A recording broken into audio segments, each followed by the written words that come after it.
අපි 10 වෙනි ශ්‍රේණියේ විද්‍යාව අද සාකච්ඡා කරනවා අපි චලිතය පිළිබඳ නිව්ටන්ගේ නියම.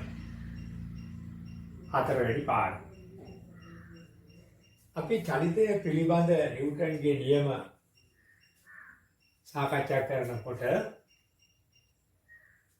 තාම කෙටියෙන් මේ පාඩම සාකච්ඡා කරනවා මොකද දිග පාඩමක් නිසා අපි මේ ක්‍රමයේ යටතේ බලන්න අපි පළවෙනියෙන්ම අපි ගනිමු එක්තරා චලිතයක් මේ සරල රේඛීය මාර්ගයක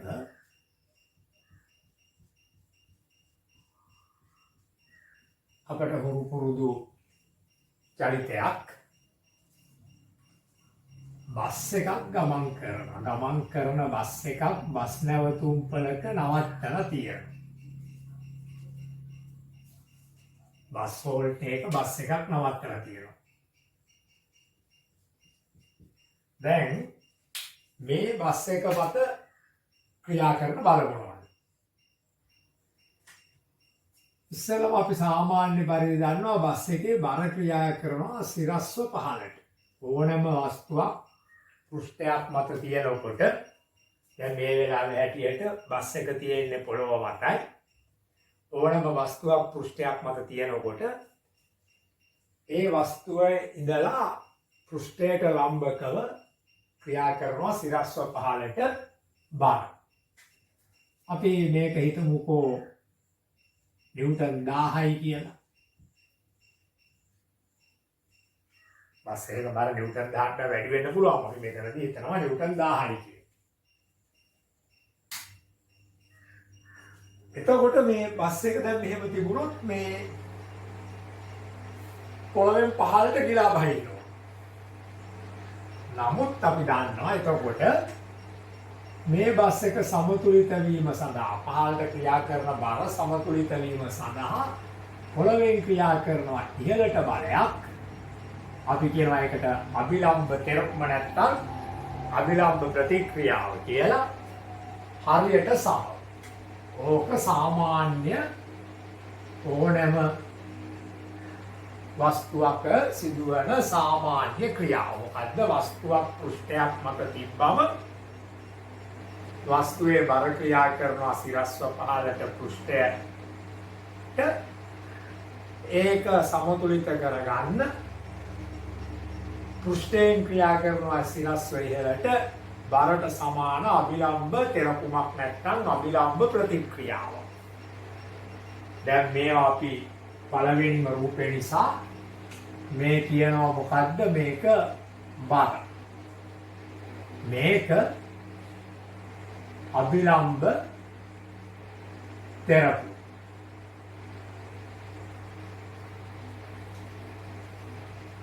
හැමතිස්සෙම බර සමානයි අභිලම්බ තෙරපු. මම බරට දාන්නම්කෝ W කියලා. අභිලම්බ තෙරපුම අපි R කියලා දැම්මොත් W සමාන වෙනවා R. ඒක ස්ථිර කතාන්දරයක්. දැන් මේ බස් එක මේ හෝල්ඩ් එකේ නවත්තලා තියෙනකොට වෙන කිසිම බලයක් ක්‍රියා කරන්නේ නැහැ. ඊට පස්සේ දැන් මගේ නැගලි වරලා බෙල් ගහලා අරින්න කරලා රියදුරා බස් එක ඉස්සරහට ගන්න අර ඇක්සලරේටර් එක පාරට. එතකොට ඇක්සලරේටර් පාගද්දි බස් එක මත ක්‍රියා කරනවා මේ පැත්තට බලය. අපි හිතමු නිව්ටන් 5ක බලයක් කියලා. එතකොටම ක්‍රියා කරනවා පොළොව මගින් පෘෂ්ඨය මගින් පාර මගින් ඊට විරුද්ධ බලයක් හරියටම නිව්ටන් 5ක්. අපි ඒකට කියනවා ඝර්ෂණ බලය කියලා. දැන් මම මේ දෙකත් ලකුණු කෙරුවොත් මේ පැත්තට ක්‍රියා කරන්නේ ඝර්ෂණ බලය. ඝර්ෂණ බලය මේ පැත්තට චලනය සඳහා බලය. ඒක එන්ජිමෙන් තමයි දාන්නේ. එන්ජින් එකෙන් දාන චලිතය සඳහා වූ බලය ඉස්සරහට තියෙනවා. ඒ බලය නිව්ටන් 1ක් දානකොට ඝර්ෂණයක් ඇති වෙනවා නිව්ටන් 1. 2ක් දානකොට ඝර්ෂණයක් ඇති වෙනවා නිව්ටන් 2. 3ක් දානකොට ඝර්ෂණයක් ඇති වෙනවා නිව්ටන් 3. 4ක් දානකොට ඝර්ෂණයක් ඇති වෙනවා නිව්ටන් 4. හැමතිස්සෙම චලිත බලයට චලනය සඳහා උදව් කරන බලයට සමාන බලයක් ඝර්ෂණයක් නෑ. ඒ නිසා බස් එක ගමන් කරන්නේ නෑ. මේ අවස්ථාව ඕගොල්ලෝ හොඳට මතක් කල්පනා කරන්න ඕනේ. මේ බස් එක මත ක්‍රියා කරනවා බල 4. එකක් බල. අභිලම්බ තෙරපු. බරයි අභිලම්බ තෙරපුමයි විශාලත්වයන් සමානයි දිශාවන් ප්‍රතිවිරුද්ධයි. බර සිරස්ව පහළට අභිලම්බ තෙරපුම සිරස්ව ඉහළට. එතකොට ඒකයි මේකයි සම වෙලා එතන සමතුලිත වෙනවා. මොකද්ද බර සහ අභිලම්බ තෙරපුම සමතුලිත වෙනවා.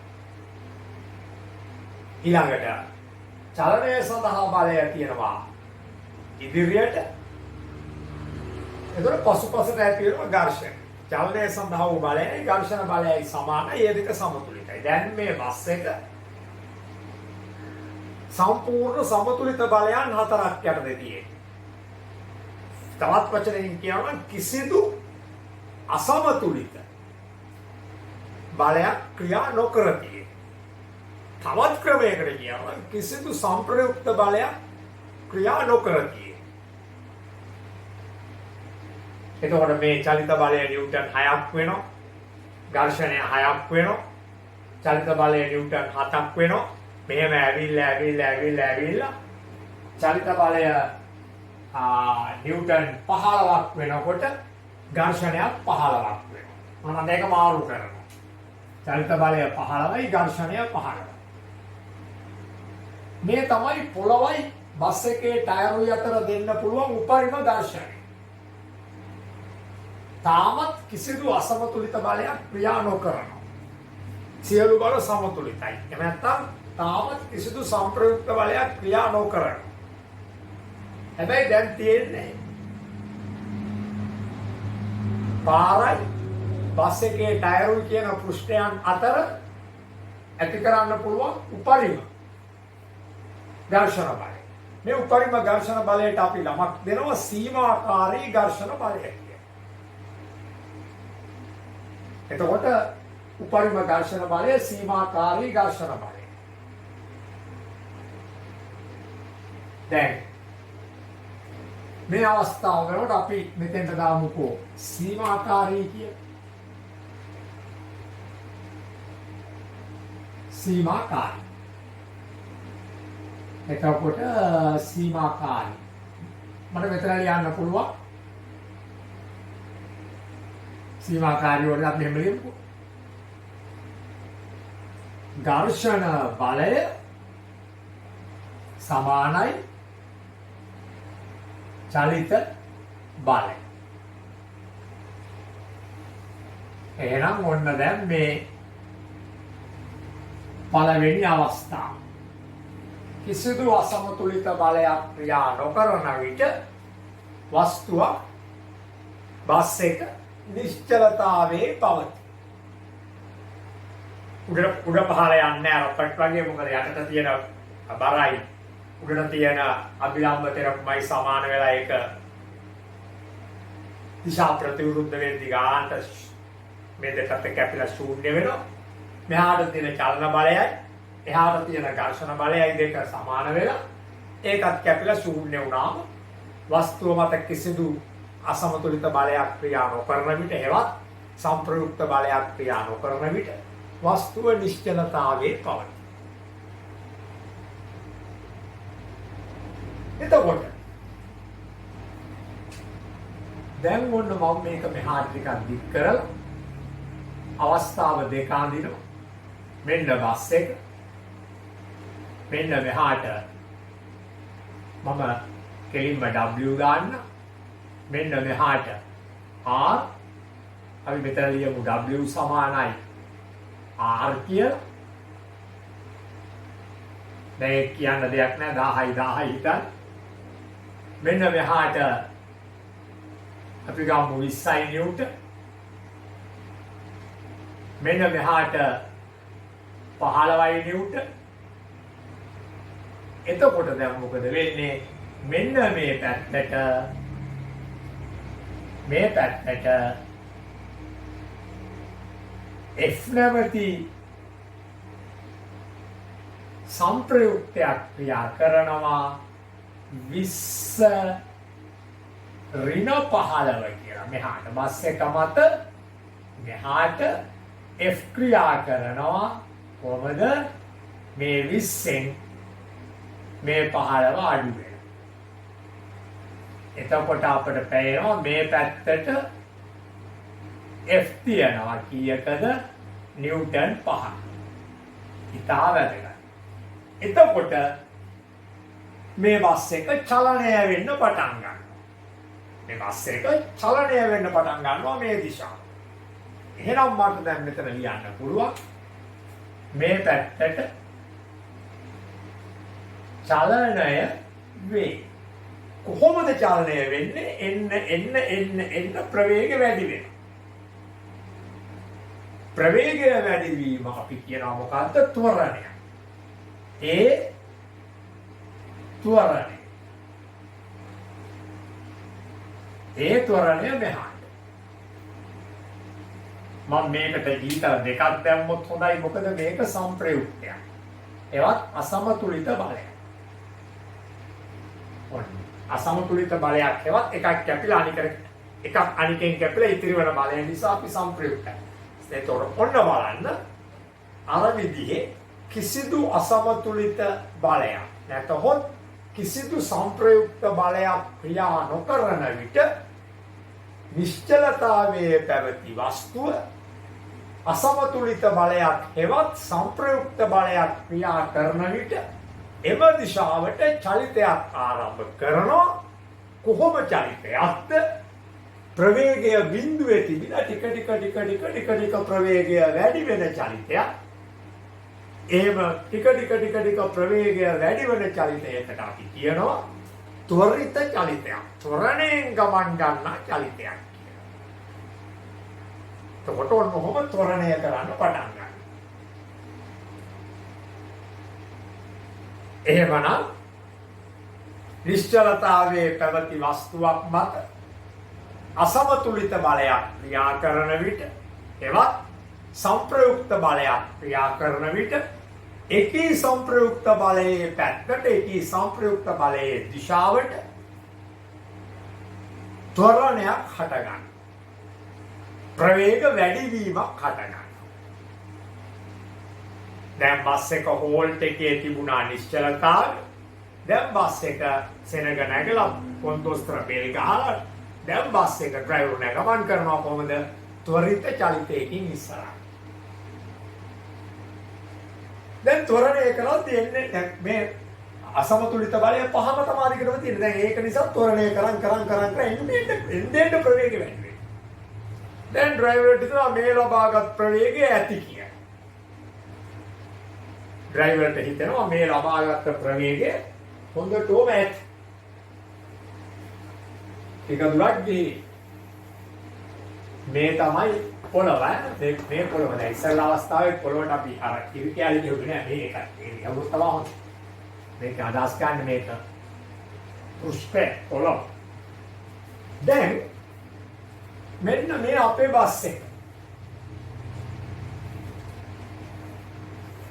මෙහාට තියෙනවා W. මෙහාට තියෙනවා R. මම දැන් ඒක ගැන කතා කරන්න යන්නේ නෑ. W සමානයි R. ලබාගත් ප්‍රවේගය ඇති කියලා හිතපු ඩ්‍රයිවර් මොකද කරන්නේ? මේ පැත්තට තියෙනවා සීමාකාරී ඝර්ෂණ බලය නිව්ටන් 15. මේ පැත්තට තිබුණා චලිත බලයක් නිව්ටන් 20ක. ඒ නිසා සංප්‍රයුක්ත බලයක් 5ක් ඇති වුණා මෙහාට අසමතුලිත බලයක්. ලබාගත් ප්‍රවේගය ඇති කියලා හිතපු ඩ්‍රයිවර් චුට්ටක් ඇක්සලරේටරේ පුරුනා. චුට්ට සම්පූර්ණයෙන්ම චුට්ට. කොතෙන්ටද? හරියටම මේ පැත්තට 15ක් සෙට් වෙනවා. ඔන්න නිව්ටන් 15ක් සෙට් වෙනවා. එතකොට දැන් F මේ දිශාවට සංප්‍රයුක්තයක් ඊතල දෙකක් මේ 15 මේ 15 අඩු වෙලා F කීයද 0.5 නිව්ටන්. අන්න දැන් නැවත කිසිදු අසමතුලිත බලයක් ක්‍රියා නොකරයි. මේ W 1000ට AR 1000 ගානට කැපිලා ගියා සමානයි ප්‍රතිවිරුද්ධයි ශූන්‍යයි. මේ චලිත බලය 15ට මේ ඝර්ෂණ බලය 15 කැපිලා ගියා සමානයි ප්‍රතිවිරුද්ධයි ශූන්‍යයි. තුන්වෙනි අවස්ථාව බස් එක මත කිසිදු සංප්‍රයුක්ත බලයක් ක්‍රියා නොකරන විට right අර පළවෙනි අවස්ථාව වගේමයි බලවල තත්ත්වය. දැන් මොකද වෙන්නේ? පළවෙනි අවස්ථාව නිශ්චලතාවය. නමුත් දැන් නිශ්චල නැහැ. දැන් මෙතනදී ශූන්‍ය ප්‍රවේගය පටන් ගන්න ටික හැම තත්පරේම ප්‍රවේගය වැඩි වෙලා හැවත් ත්වරණය කරලා දැන් අපි හිතමු තත්පරයට මීටර 50ක ප්‍රවේගයක් තියෙනවා. ඊට තමයි මේ ඇක්සලරේටර් පොඩ අඩු කළේ 5ක් අඩු කළේ 15ට අර ඝර්ෂණයට සෙට් වෙයි. ලබාගත් අර ප්‍රවේගය අර තප්පරට මීටර 40 ප්‍රවේගය එලෙසම තියාගෙන දිගටම බස් එක ගමන් කරනවා. ලබාගත් තප්පරට මීටර 40 ප්‍රවේගය තියාගෙන දිගටම බස් එක ගමන් කරනවා. එහෙනම් මේ දිශාවට මොකක්ද ඇති වෙන්නේ? ඒකාකාර ප්‍රවේගය. ඒකාකාර ප්‍රවේගය. එකටම ඒකාකාර ප්‍රවේගය. ඔන්න අපි දැන් ආයේ කියනවා. වස්තුවක් මත කිසිදු අසමතුලිත බලයක් ක්‍රියා නොකරන විට ලබාගත් ප්‍රවේගය ඒකාකාරව පවතිමින් දිගටම ඒකාකාර ප්‍රවේගයේ චලනය වෙනවා. දිගටම ඒකාකාර ප්‍රවේගයේ චලනය වෙනවා. ඔන්න අපි එනවා හතරවෙනි අවස්ථාව.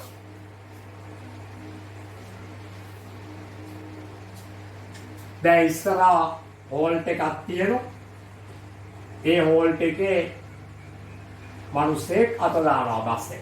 එහෙම නැත්නම් බස් එක ඇතුලේ යන කෙනෙක් බෙල් එක ගන්නවා. දැන් මේ බස් එක නවත්තන්න.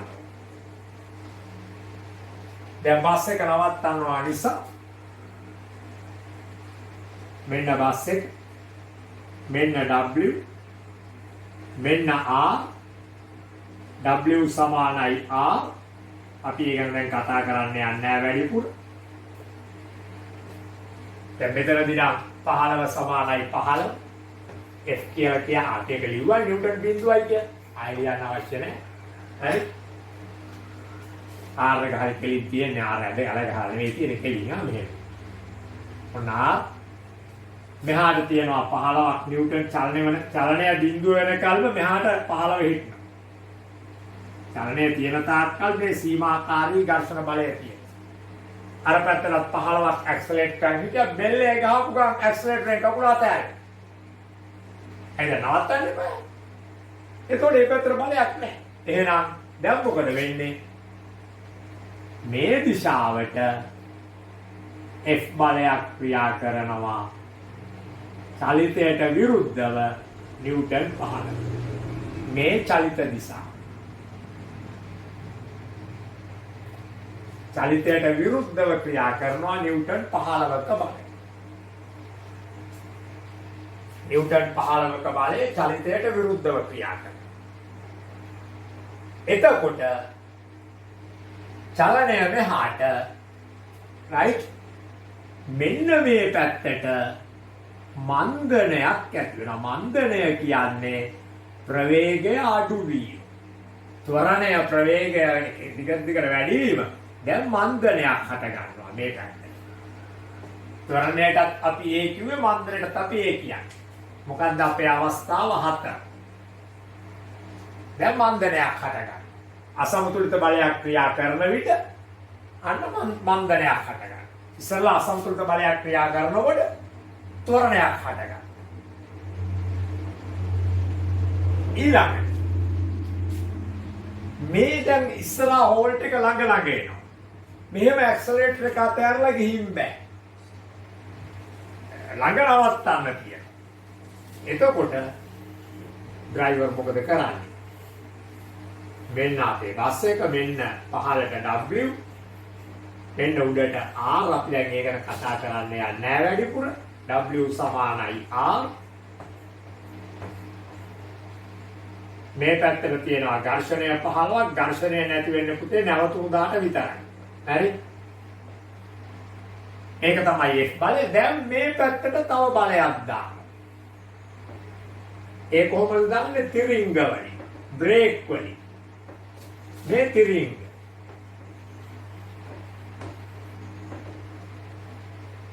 තිරිංග බලය අපි හිතමුකෝ 10යි කියන. එහෙනම් මෙන්න මේ දිශාවට සංප්‍රයුක්තයක් ක්‍රියා කරනවා. කීයකද? 15 ධන 10. 15 ධන 10 සමානයි 25යි නිව්ටන්.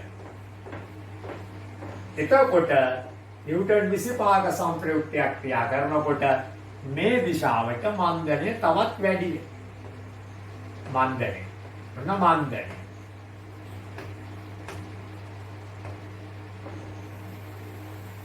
මේ අපේ පස්වෙනි අවස්ථාව. දැන් ලොකු මන්දනයක් ඉක්මනින් බස් එක නවතිනවා. මෙන්න දැන් එතකොට අන්තිම අවස්ථාවේ බස් එක නැවතිලා හෝල්ට් එකේ නැවතුණු ගමන් මොකද වෙන්නේ? ඝර්ෂණය නැතුව යනවා.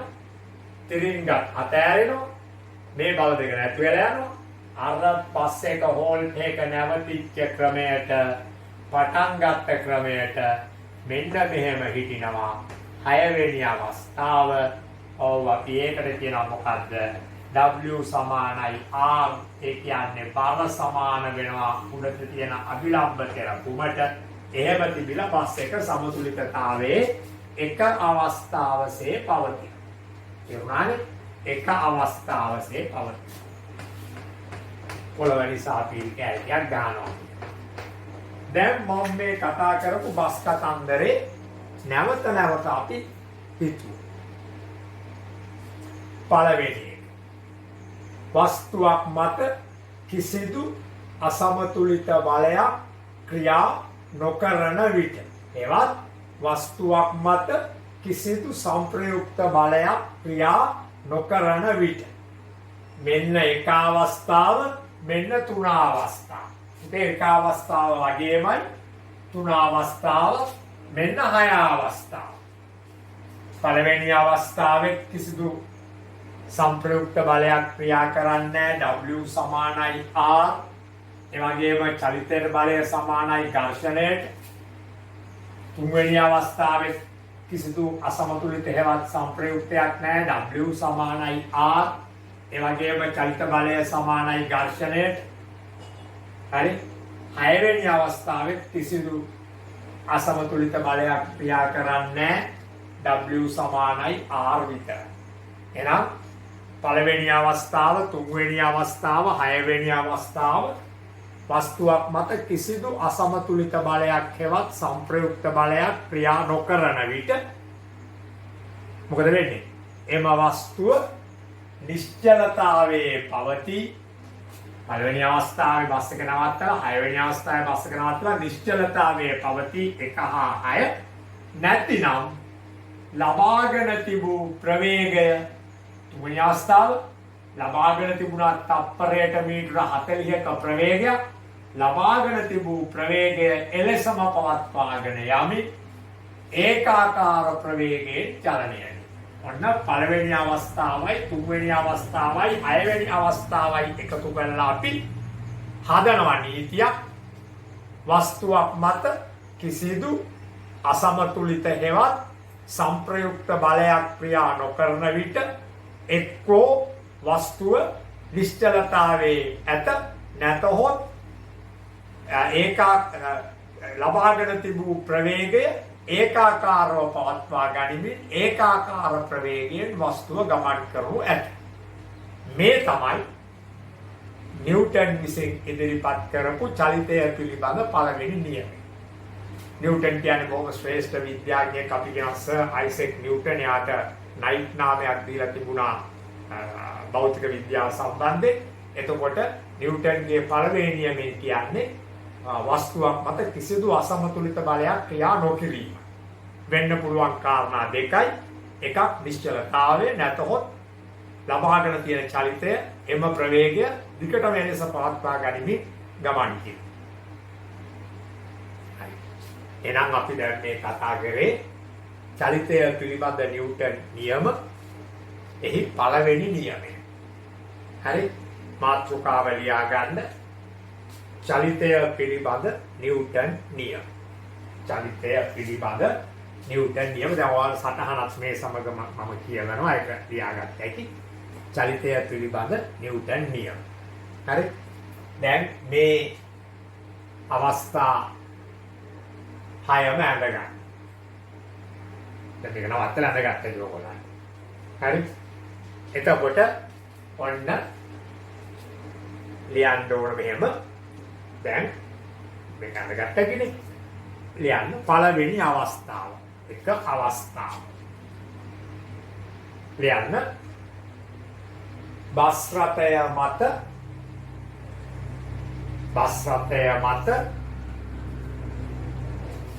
සිරස්ව පහළට බර ක්‍රියා කරයි. බස් රථය මත සිරස්ව පහළට බර ක්‍රියා කරයි. ඊට සමාන හා ප්‍රතිවිරුද්ධව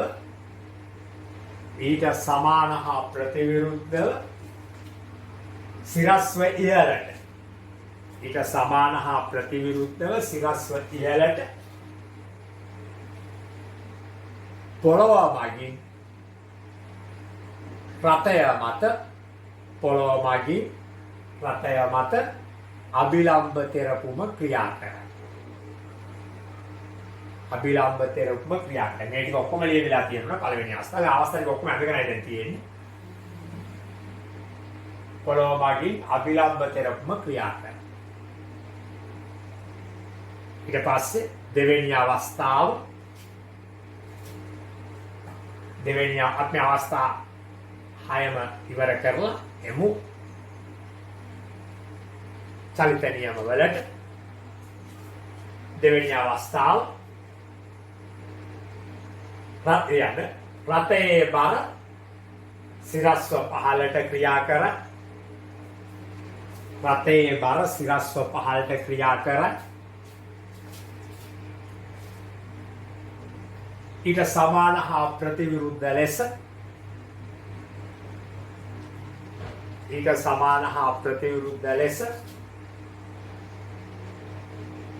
පොළොව මගින් රථය මත අභිලම්බ තෙරපුම ක්‍රියා කරයි. පොළොව මගින් රථය මත අභිලම්බ තෙරපුම ක්‍රියා කරයි. තුන්වෙනි අවස්ථාව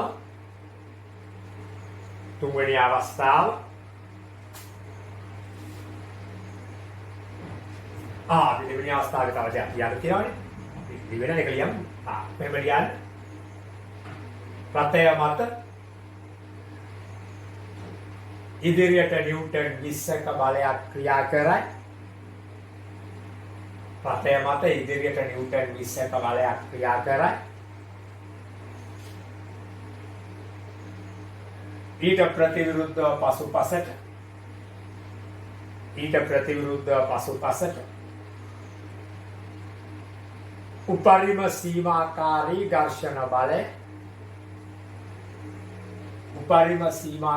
ඝර්ෂණ බලය නිව්ටන් 15ක්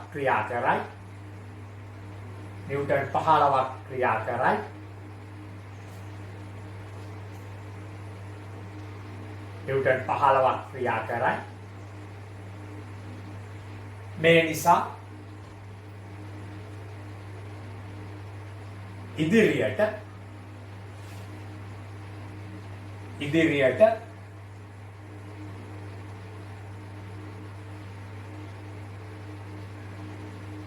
නිව්ටන් 5ක සංප්‍රයුක්ත බලයක් ඇති වේ. ඉදිරියට නිව්ටන් 5ක සංප්‍රයුක්ත බලයක් ඇති වේ. ඉදිරියට නිව්ටන් 5ක සංප්‍රයුක්ත බලයක් ඇති වේ.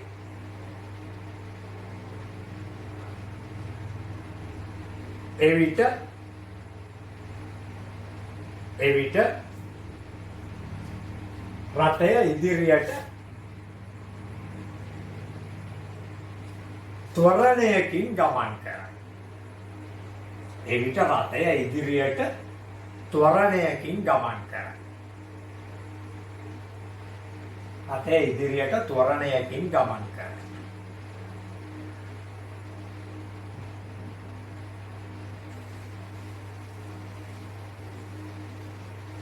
ඉදිරියට ත්වරණයකින් ගමන් කරයි. ත්වරණය සඳහා සංප්‍රයුක්ත බලය නිව්ටන් 5යි. ත්වරණය සඳහා සංප්‍රයුක්ත බලය නිව්ටන් 5යි.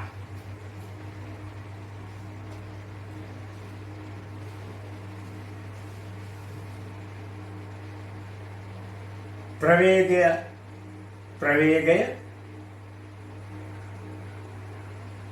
තප්පරයට මීටර බිඳුවේ සිට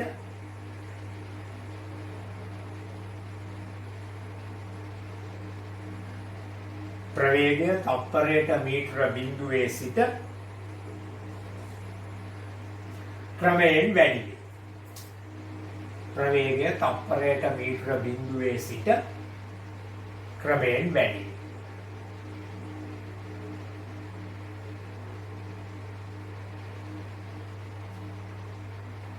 දැන් තුන්වෙනි අංක තුන දාලා තුන්වෙනි රූපේ. දැන් තුන්වෙනි රූපේ අපි දැක්කේ ආය සංප්‍රයුක්තයක් ක්‍රියා නොකරන. ලියන්නකො මේ අංක තුන ලියන්න.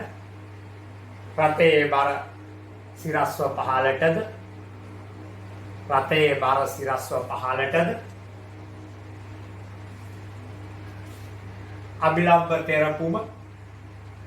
අභිලම්බ තෙරපුම ඊට සමානව සිරස්ව ඉහළටද ක්‍රියා කරයි. ඊට සමානව සිරස්ව ඉහළටද ක්‍රියා කරයි.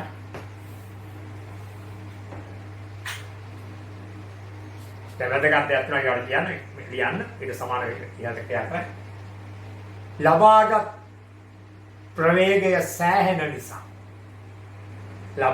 ප්‍රවේගය සෑහෙන නිසා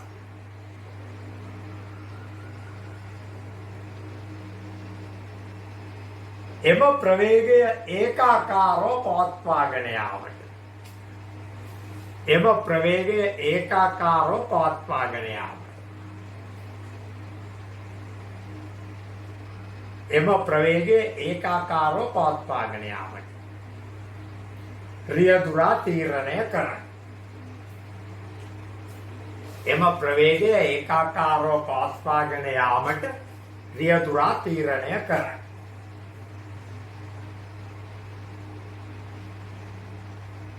මේ නිසා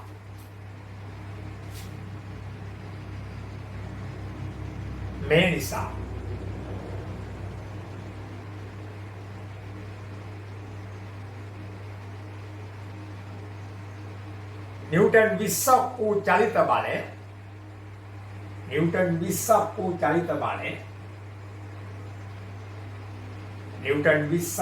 චලිත බලය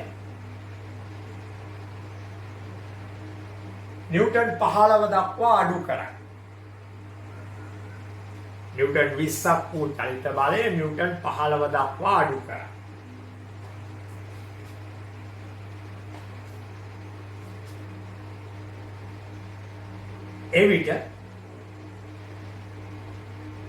එවිට දැන් ඔයාලට පේනවා නිව්ටන් 15 දක්වා අඩු කරපුවම ඒක ඝර්ෂණ බලයට සමානයි.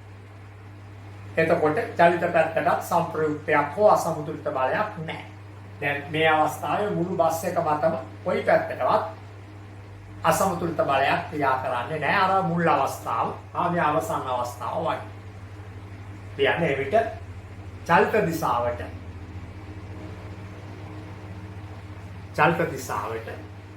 සංප්‍රයුක්ත බලය ශූන්‍යයි. සංප්‍රයුක්ත බලය ශූන්‍යයි. චලිත දිශාවට සංප්‍රයුක්ත බලය ශූන්‍යයි.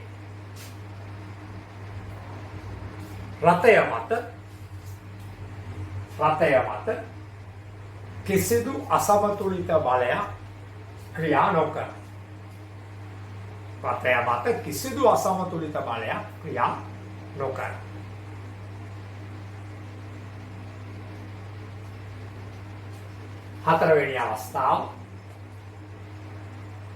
හතරවෙනි අවස්ථාව පිළිබඳව ලියන්න. ඉදිරියේ බස් රථය නැවැත්වීම සඳහා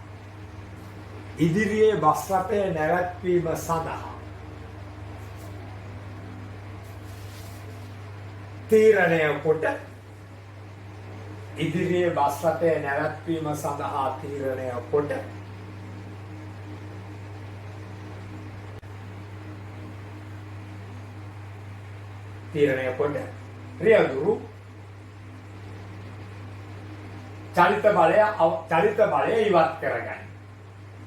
රියදුරු චලිත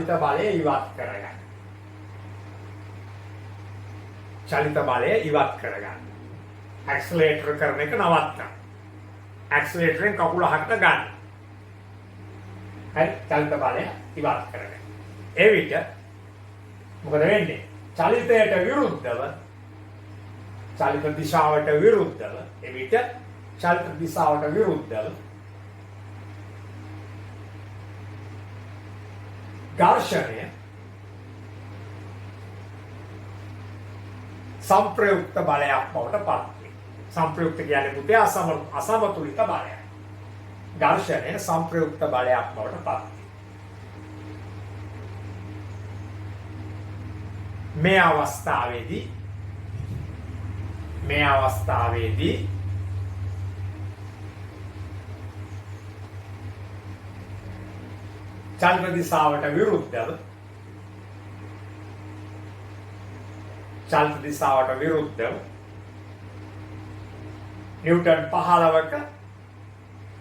චලිත දිශාවට විරුද්ධව නිව්ටන් 15ක සංප්‍රයුක්ත බලයක් ක්‍රියා කරනවා.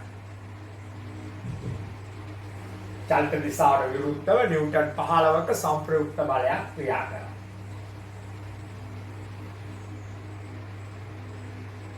චලිත දිශාවට විරුද්ධව නිව්ටන් 15ක සංප්‍රයුක්ත බලයක් ක්‍රියා කරනවා.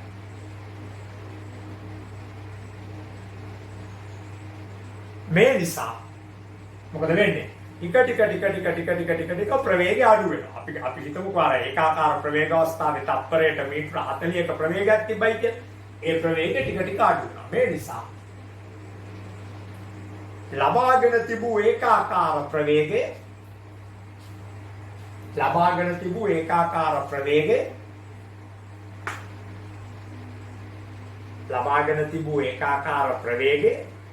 ක්‍රමයෙන්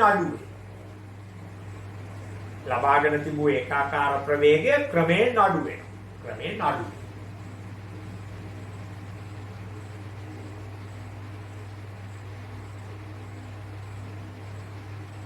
දැන් මේ ප්‍රවේග අඩුවේ මොකද්ද? ප්‍රවේග වැඩිවීම අපි දෙවෙනි අවස්ථාවේ මතක් කළා ඒක ත්වරණයක් කියලා. ක්‍රමයෙන් ප්‍රවේග වැඩිවීම ත්වරණය. ක්‍රමයෙන් ප්‍රවේග අඩුවීම මන්දනය. මේ නිසා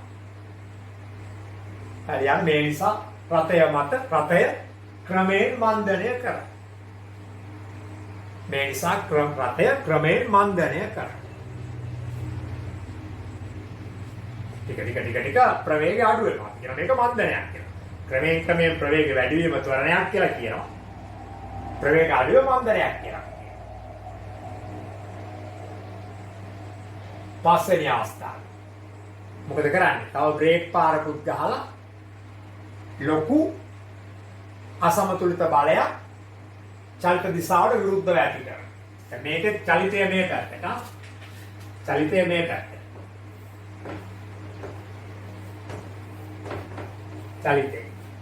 හරි. දැන් අපි පස්වෙනි අවස්ථාව ලියමු. ඉක්මනින් රථය නැවැත්වීම සඳහා. ඉක්මනින් රථය නවත්තන්න ඕන. හරි. ඉක්මනින් රථය නැවැත්වීම සඳහා රියදුරු බස් රථයට තිරිංග යොදනු ලැබේ. ඉක්මනින් රථය නැවැත්වීම සඳහා රියදුරු බස් රථයට තිරිංග යොදනු ලැබේ.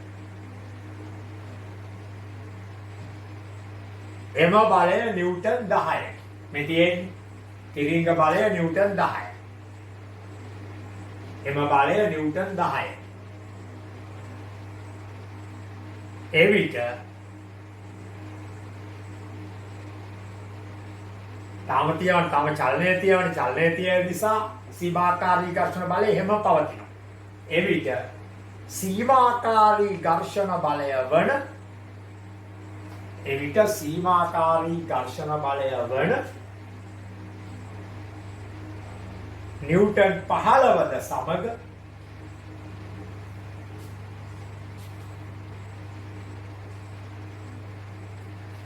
ඒ දෙකම දැන් මේ තිරිංගක් තියෙන්නේ චලිතර විරුද්ධව සීමාකාරී ඝර්ෂණ බලයක් තියෙන චලිතර විරුද්ධ.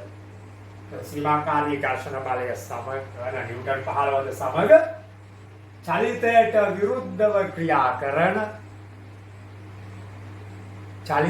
විරුද්ධව ක්‍රියා කරන මුළු සංප්‍රයුක්ත බලය. චලිතයට විරුද්ධව ක්‍රියා කරන මුළු සංප්‍රයුක්ත බලය. නැත්නම් මුළු අසමතුලිත බලය. චලිතයට විරුද්ධව ක්‍රියා කරන මුළු සංප්‍රයුක්ත බලය. නැත්නම් මුළු අසමතුලිත බලය නිව්ටන් 25යි. නිව්ටන් 25යි. දැන් මොකද වෙන්නේ? කලින් නිව්ටන් 15 අංක 4වෙනි අවස්ථාවේදී මන්දනයට වඩා වැඩි මන්දනයක් ඇති වෙනවා. ලියන්න. එබැවින් මන්දනය තවත් වැඩි වී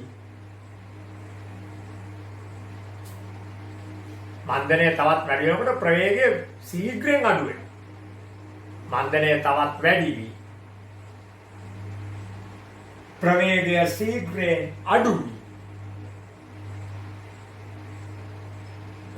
ශීඝ්‍රයෙන් අඩු වී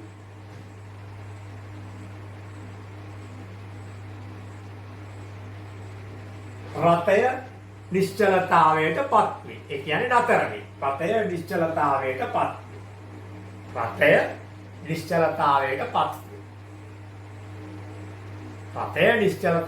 පත් වේ. ඒ කියන්නේ රථය නතර වෙනවා.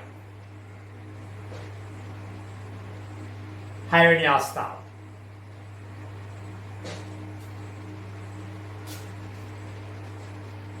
කියන්නේ 6 වෙනි අවස්ථාව මොකද්ද? නිශ්චලතාවයට පත් එහා හෝල්ට් එකේ නවත්තපු බස් රථය. හරි? ලියන්න. බස් රථය නිශ්චලතාවයට පත් විය. ඒ කියන්නේ නතර විය. බස් රථය නිශ්චලතාවයට පත් විය. නැත්නම් නතර විය.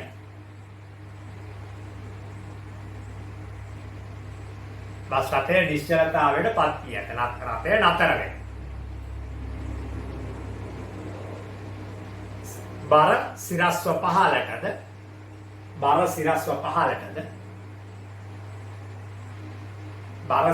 පහළටද ඊට සමාන වනසේ අභිලම්බ තෙරපුම සිරස්ව ඉහළට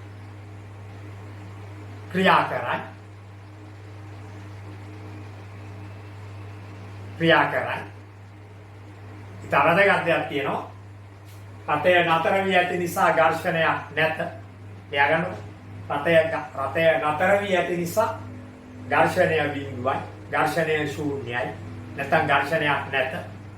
රථය නතර වී ඇති නිසා ඝර්ෂණය ශූන්‍ය වේ. ඉදිරියට චලිත බලයක්ද නැත.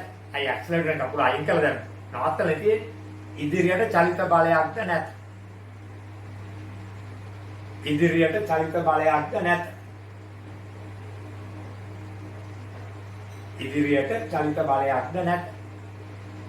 දැන් මට ඉස්සලා කියන්න බැරි වුණා මේ හයවෙනි අවස්ථාවයි පළවෙනි අවස්ථාවේ බොහෝ සෙයින් සමාන වුණාට මම ඉස්සරහ පළවෙනි අවස්ථාවේ කිව්වේ W සමානයි R වෙලා කැපිලා විතරයි. නමුත් පළවෙනි අවස්ථාවේ වසතයක් පිටත් වෙන්න ප්‍රයත්න දරනවා. ටික ටික ඇක්සලරේට් කරනවා. එතකොට මේ චලිත බලය 1 2 3 4 5 6 7 9 10 ආදී වශයෙන් 15 තෙක් එනකල් අර පැත්තේ ඝර්ෂණයක් 1 2 3 4 5 6 7 8 ආදී වශයෙන් 15 තෙක් ඇති වෙනවා. ඒ දෙකත් කැපිලා ගියාම කිසිදු අසමතුලිත බලයක් ක්‍රියා නොකරයි. කිසිදු අසමතුලිත බලයක් ක්‍රියා නොකරයි. ඒ අවස්ථාවේ එහෙම බල දෙහෙකුත් තිබුණා මතක තියාගන්න. මේ අවස්ථාවේ එහෙම නෑ. මොකද ඇක්සලරේට් කරන්නෙම නෑ. එතකොට ඝර්ෂණයක් නැත්තරම නැතු වෙනවා. එන්ජින් එකත් ඕෆ් කරනවා අතලා තියෙන සයිස් එක. දැන් එහෙමනම් අපි දැන් නැවත සලකා බලනවා පළවෙනි රූපය 1000යි 1000යි උඩයට 15යි 15යි වම දකුණ උඩයට 1000 1000 කැපිලා ගියා 15 15 වම දකුණ කැපිලා ගියා කිසිදු අසමතුලිත බලයක් ක්‍රියා නොකරයි කිසිදු සංප්‍රයුක්ත බලයක් ක්‍රියා නොකරයි වස්තුවේ නිශ්චලතාවයේ ඇත අංක 6 1000යි 1000යි උඩයට එච්චරයි කැපිලා ගියා කිසිදු සංප්‍රයුක්ත බලයක් ක්‍රියා නොකරයි එතකොට කිසිදු අසමතුලිත බලයක් ක්‍රියා නොකරයි වස්තුවේ නිශ්චලතාවයේ ඇත අංක 3 1000යි 1000යි උඩයට කැපිලා ගියා ඉදිරි බලය 15යි පසුපස ඝර්ෂණය 15යි කැපිලා ගියා ශූන්‍යයි කිසිදු අසමතුලිත බලයක් නැත නමුත් මේ වෙනකොට ලබාගෙන තිබූ ප්‍රවේගයක් තියෙනවා අපි හිතමු අපි උපකල්පනය කළා තත්පරයට මීටර 40යි කියලා එසේ ලබා ගන්නයි කියලා අපි සිතන ඒ තත්පරයට මීටර 40ක ප්‍රවේගය ඒකාකාරව තබා ගනිමින් බස්සේ ගමන් කරනවා. එතකොට නිව්ටන්ගේ පළවෙනි නියමය අපි සකස් කරගන්නේ මේ පළවෙනි රූපයයි තුන්වෙනි රූපයයි හයවෙනි රූපයයි.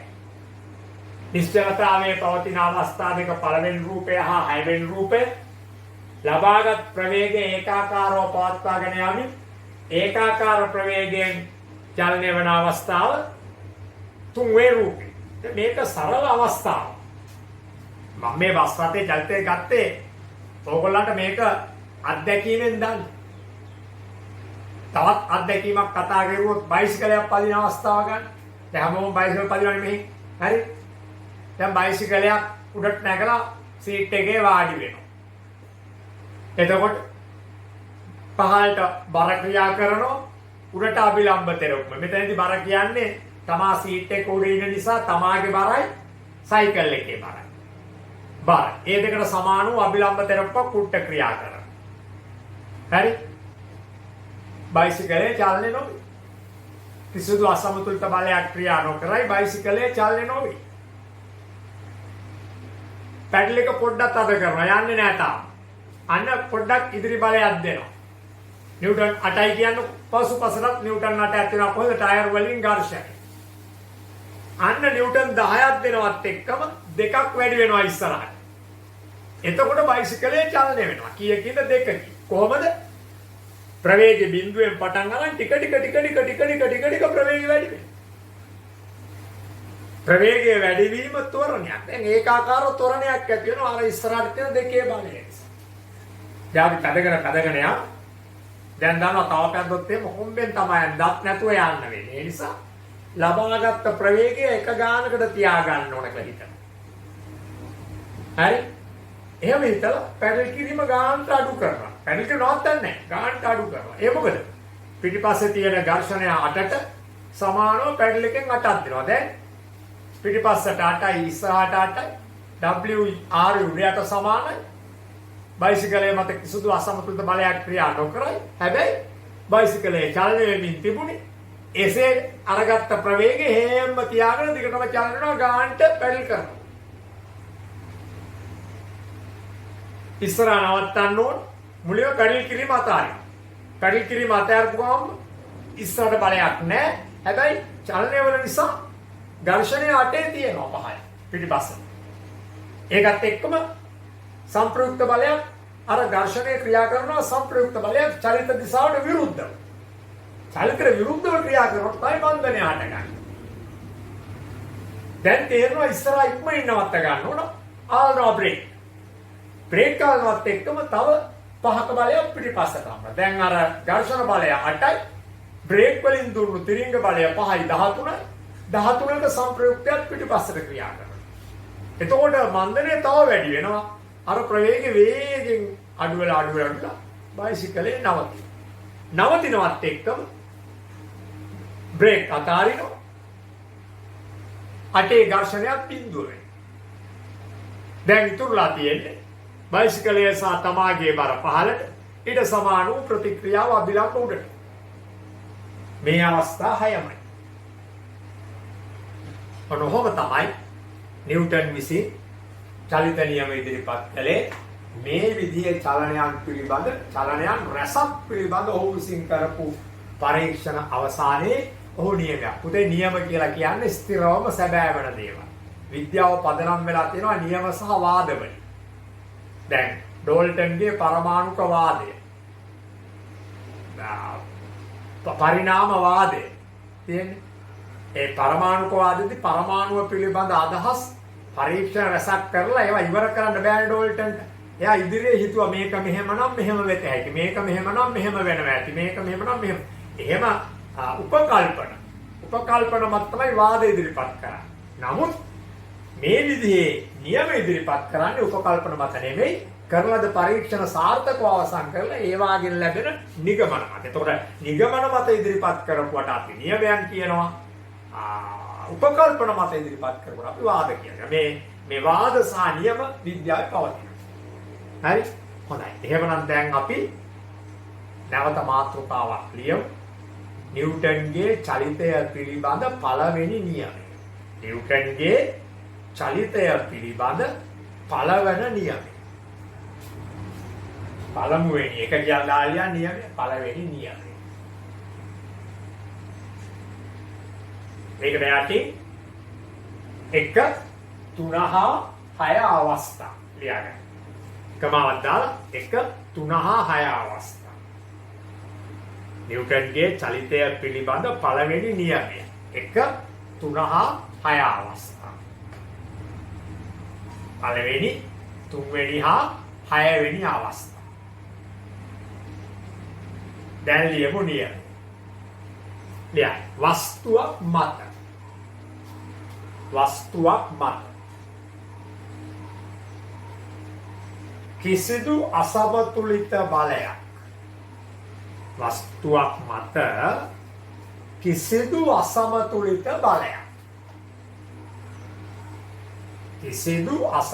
බලයක්. වරහන් ඇතුලේ අපි අසමතුලිත බලයට කියනවා වාක්‍යවල සංප්‍රයුක්ත බලය. කිසිදු අසමතුලිත බලයක් වරහන් ඇතුලේ සංප්‍රයුක්ත බලයක්. ක්‍රියා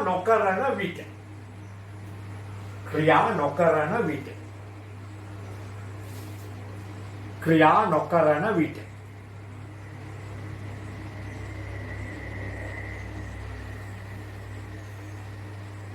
මොකද වෙන්නේ? එම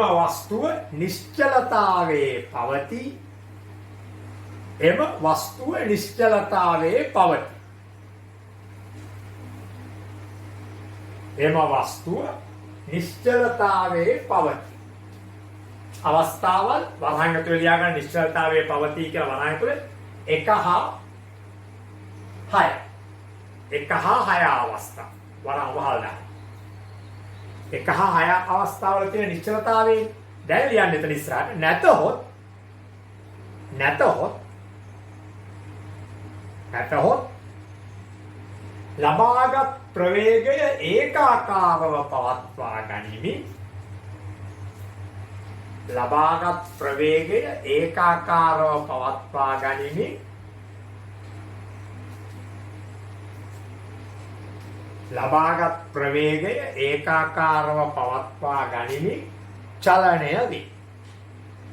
ලබාගත් ප්‍රවේගය ඒකාකාරව පවත්වා ගනිමින් චලනය වේ. වරහන් ඇතුලේ තුන්වෙනි අවස්ථාව. ලබාගත් ප්‍රවේගය ඒකාකාරව පවත්වා. මුළු පළවෙනි නියමයේ කෙලින් කිව්වොත් මෙහෙමයි. වස්තුවක් මත කිසිදු අසමතුලිත බලයක් ක්‍රියා නොකරන විට අසමතුලිතයි සංප්‍රයුක්ත දෙකක් ලියන්න ඕනේ නැහැ. ආයෙ බලන්න. වස්තුවක් මත කිසිදු අසමතුලිත බලයක් ක්‍රියා නොකරන විට එය නිශ්චලතාවේ පවති. එය නිශ්චලතාවේ පවති. නැතිනම් ලබාගත් ප්‍රවේගය ඒකාකාරව පවත්වා ගනිමින් චලනය වේ. ලබාගත් ප්‍රවේගය ඒකාකාරව පවත්වා ගනිමින් චලනය. නිශ්චලතාවේ පවතින එක 6 අවස්ථා. ඒකාකාර ප්‍රවේගය 3 අවස්ථා. මම දැන් 1-6 අවස්ථා මකන. ඔන්න මැකුවා. ඔන්න එක අවස්ථාව මැකුවා. හරි. ඊට අදාළ කතන්දර ටික ඔක්කොම මකන. ඔන්න එක අවස්ථාව මැකුවා. හරිද? ඊට පස්සේ ඔන්න මම 6 අවස්ථාවක් මකන. ඒකට තියෙන කතන්දර ඔක්කොමත් එක්ක. ඒ මොකද්ද? නිශ්චලතාවයේ පවති. මම දැන් 3 අවස්ථාවක් කතන්දරත් එක්ක මකන. ඒ මොකද්ද? ඒකාකාර ප්‍රවේගයෙන් දිගටම චලනය වේ. ඒ කියන්නේ මම දැන් මකලා තියෙන්නේ මොනවද? කිසිදු අසමතුලිත බලයක් ක්‍රියා නොකරන අවස්ථා මකලා දාලා තියෙනවා. එහෙනම් දැන් බෝඩ් එකේ ඉතුරු වෙලා තියෙන 2, 4, 5 කියන අවස්ථා මොනවද? අසමතුලිත බලයක් ක්‍රියා කරමින් මොනවද? ත්වරණයක් සහ මන්දනයක් ක්‍රියා කරන අවස්ථා. හරි? දැන් මේ බලන්න කොහේ? ඉදිරි බලය 20යි. ඇක්සලරේටරෙන් දෙන බලය 20යි. ඝර්ෂණය 15. ඒ නිසා ඉදිරියට චලනය පටන් ගන්නවා. චලිත දිශාවට සංප්‍රයුක්තයක් තියෙනවා 5ක් නේ. චලිත දිශාවට සංප්‍රයුක්තයක් 5ක්. එතකොට ඔන්න වස්තුව චලිතය ආරම්භන. ප්‍රවේගය තප්පරට බිඳුවේ තිබිලා නිශ්චලතාවයේ තිබිලා මේ 5ක සංප්‍රයුක්ත බලය ලැබෙනවත් සමගම වස්තුව චලිතය ආරම්භන. දිගටම මේ 5 සංප්‍රයුක්ත බලය තියෙනකොට එන්න මොකද වෙන්නේ? ඔව් වස්තුවේ ප්‍රවේගය වැඩි වෙනවා. හෙවත් වස්තුව ඒකාකාරව ත්වරණය වෙනවා. එන්න ප්‍රවේගය වැඩිනවා. ඒ කියන්නේ වස්තුව ඒකාකාරව ත්වරණය වෙනවා. හරි? ඊට පස්සේ මෙතනදී රටේ නවත්තන්න ඕන. ක්‍රියාදුරු මොකද කරන පළවෙනි කාර්යය ඇක්සලරේටරේ කකුල අයින් කරනවා. එතකොටම මේ ඉස්සරහට තිබුණු 20 නිව්ටන් බලය ශූන්‍ය වෙනවා. ඒ සමගම චලිතය මෙහෙට. චලිතය නැගෙනහිර නැත්තම් දකුණට බටහිරට ඇති වෙනවා මේ ඝර්ෂණය අසමතුලිත බලයක් විදියට. කැපිලා නොයන බලයක් විදියට. සංප්‍රයුක්ත බලයක් විදියට. එවිට චලිතයට විරුද්ධව ත්වරණය. ඒ කියන්නේ ප්‍රවේග අඩුවීම. විරුද්ධ ත්වරණ කියන කෙටි නම තමයි මන්දනය. ප්‍රවේග වැඩි කරන්න හදන එකට අපි ත්වරණය කියනවා වගේ ප්‍රවේග අඩු කරන්න තියෙන එකට තමයි මන්දනය. ඔන්න මන්දනයක් හටගන්නවා. හරි? ඒ නිසා අර ලබාගෙන තිබිච්ච තප්පරයට මීටර 40 ඉදිරි ප්‍රවේගය 35 30 20 25 ආදී වශයෙන් ක්‍රමයෙන් අඩු වෙනවා. එහෙම හිතනකොට ඉස්සරහා හෝල්ට් එක ළඟයි. ඉක්මනින් නවත්තන්න ඕන. ඊතුරු තප්පරයට මීටර 25 ප්‍රවේගය ටක් ගාලා බිඳුව කරලා නිශ්චල කරගන්න. ඒ නිසා ක්‍රියාදුරු ඇක්සලරේටර් පැඩල් එකෙන් කකුල මාරු කරලා ළඟ තියෙන අනිත් පැඩල් එක වල බ්‍රේක් පැඩල් එක පාගන්න. එතකොට 10ක බ්‍රේක් බලයක්, 10ක තිරිංග බලයක්. ඒකත් කොයි පැත්තටද තියෙන්නේ? ඝර්ෂණය පැත්තට. දෙක එකතු වෙලා සංප්‍රයුක්තයක් හදනවා 25ක කොහාටද? චලිත දිශාව දකුණට. මේක වමට. ඒ විදිහ චලිතයට විරුද්ධ මන්දනය වැඩි වෙනවා. මන්දනය ප්‍රබල වෙනවා. මන්දනය ප්‍රබල වෙද්දී තිබෙන ප්‍රවේගය අඩුවීම ප්‍රබල වෙලා ඉක්මනින් මේක ශූන්‍ය වෙලා නවතිනවා. ඒත් දැන් ඔන්න අපි එහෙම තත්යකට ආවා. හරි?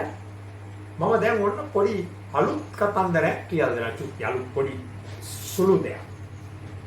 දැන්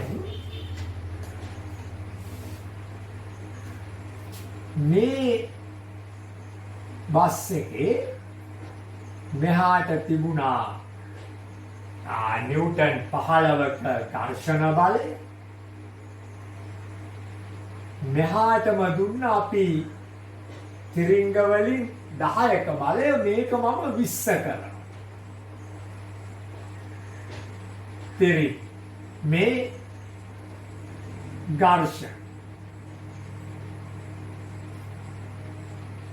එතකොට මෙහාට ඇති වෙනවා ඒ එක කියලා මන්දරය. දැන් මේකේ මම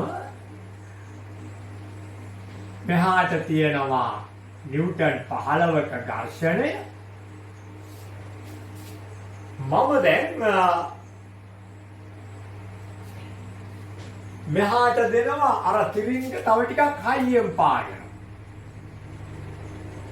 30කි.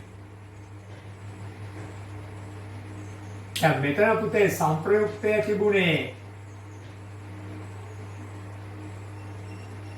F සංප්‍රයුක්තය තිබුණේ 15 ධන 20යි හෙවත් 35යි නිව්ටන්.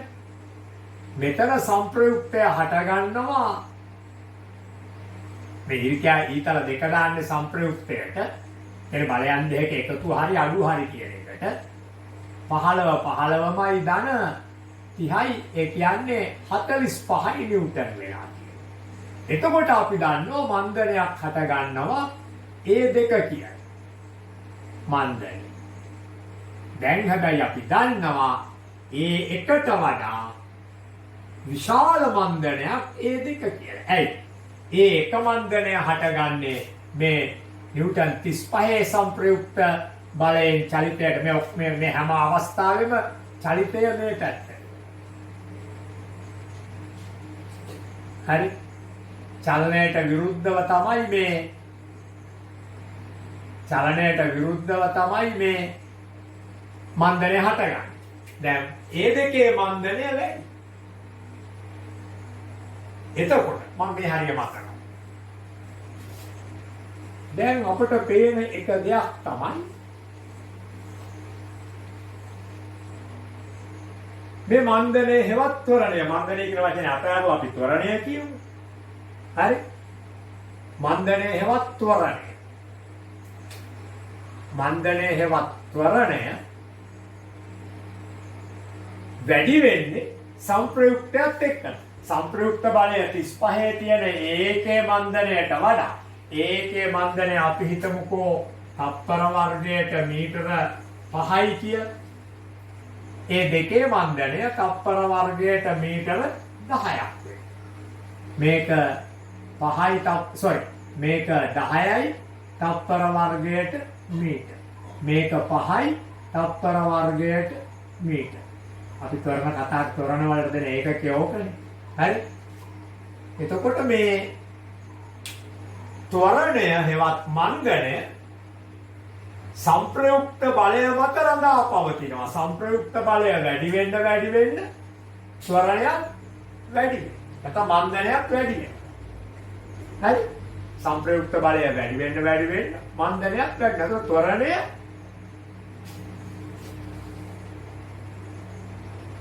සංප්‍රයුක්ත බලය සමග සම්බන්ධයි. ත්වරණය සංප්‍රයුක්ත බලය සමග සම්බන්ධයි. හරි? ඒ කියන්නේ ත්වරණය කිසියම් අනුපාතකින් වැඩි වෙන්නේ සංප්‍රයුක්ත බලයත් වැඩි වෙනවා. සංප්‍රයුක්ත බලය වැඩි කාණ ත්වරණය වැඩි වෙනවා. සංප්‍රයුක්ත බලය නෙවෙයි. සංප්‍රයුක්ත බලය 35 තියෙනකොට ත්වරණය 5යි. සංප්‍රයුක්ත බලය 45 තියෙනකොට ත්වරණය 10යි. අනිත් පැත්තට හිතුවොත් 45 තියෙනකොට 10 තිබූ ත්වරණය 35 තියෙනකොට 5ක් වෙලා සංප්‍රයුක්ත බලය අඩු වෙන්න ත්වරණය අඩු වෙනවා. ඒ නිසා ත්වරණය සහ සංප්‍රයුක්ත බලය සමානුපාතිකයි.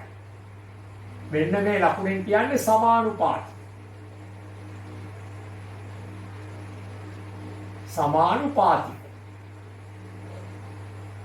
හරි? දැන් මේක මෙහෙමම නෙමෙයි. මෙහෙමත් එහෙම නෙමෙයි. දැන් මේ බස් එක මෙහාට දුන්න බලයක් 10. නිව්ටන්. අනේ අපි හිතමුකෝ මෙහාට දුන්න බලයක් 20ක. මෙහාට තිබ්බ ඝර්ෂණයක් 15. මම අර උඩයට බල ඇන්නේ නැහැ මේ තුනේම. ඒවා තියෙනවාමයි. ඒවා සදාකල් තියෙනවා. එතකොට මෙහාට ඇති වෙනවා F කෙනෙක් 5ක්. එතකොට මේ පැත්තට ඇති වෙනවා තප්පරයට මීටර 3ක. තප්පර වර්ගයට මීටර 3ක. ත්වරණය. මේකට කෙලින්ම ත්වරණය කියන්න පුළුවන්. මොකද්ද? ඇයි? චලිත දිශාව මෙහාටම. චලිත දිශාව. දැන් මේක අපි මේක 30 කරනවා. මේක 15ම. එතකොට මේ පැත්තට ඇති වෙන බලය, ඒ කියන්නේ සංප්‍රයුක්ත බලය 30න් 15ක් අඩු වෙලා 15යි. මෙතනත් එහෙමයි ආවේ. මෙතනත් සංප්‍රයුක්ත බලය ආවේ 20න් 15ක් අඩු වෙලා 5යි. එතකොට මෙහාට ඇති වෙනවා ත්වරණයක් 10යි. තප්පරයට මේ. තප්පර වර්ගයට මේ. මේ තමයි A ත්වරණය. ඒතර ක්‍රමයෙන් ත්වරණය වැඩි වෙනවා. හරි. මේක පළවෙනි රූපේ, මේක දෙවෙනි රූපේ, මේක තුන්වෙනි රූපේ, මේක හතරවෙනි රූපේ. අපිට පේනවා සංප්‍රයුක්ත බලය වැඩි කරන්න ත්වරණය වැඩි වෙනවා. අපි මේකට කියනවා මොකද්ද? සංප්‍රයුක්ත බලයත් එක්ක වැඩි වෙනකොට වැඩි වෙන නිසා. සංප්‍රයුක්ත බලය වැඩි වෙනකොට ත්වරණයත් වැඩි වෙනවා. සංප්‍රයුක්ත බලය වැඩි වෙද්දී ත්වරණය වැඩි වෙනවා. සංප්‍රයුක්ත බලය වැඩි වෙද්දී ත්වරණය වැඩි වෙනවා. සංප්‍රයුක්ත බලය අඩු වෙද්දී ත්වරණය අඩු වෙනවා. වැඩි වෙනකොට වැඩි වෙනවා එක්තරා අනුපාතයකට, අඩු වෙනකොට අඩු වෙනවා. ඒ නිසා අපි මේකට කියනවා මොකද්ද? අනුලෝමව සමානුපාතිකයි. මේ අනුලෝම සමානුපාතික බව අපි 9 පන්තියේ ගණිතයේදී ඉගෙනගෙන තියෙනවා. මේකට අපි කියනවා අනුලෝම සමානුපාතික බව. එහෙනම් සංප්‍රයුක්ත බලය හා ත්වරණය අනුලෝම වශයෙන් සමානුපාතික. සංප්‍රයුක්ත බලය සහ ත්වරණය අනුලෝම වශයෙන් සමානුපාතික.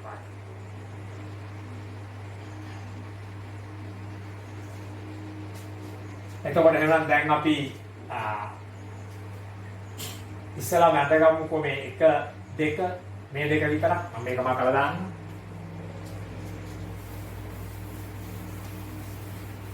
එක දෙක විතරක් අඳින්නකො.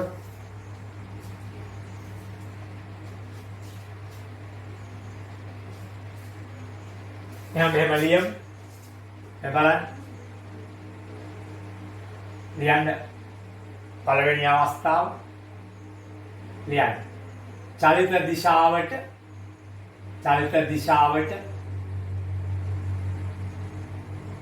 නිව්ටන් 5ක සංප්‍රයුක්තයක් ඇති විට. චලිත දිශාවට නිව්ටන් 5ක සංප්‍රයුක්තයක් ඇති විට.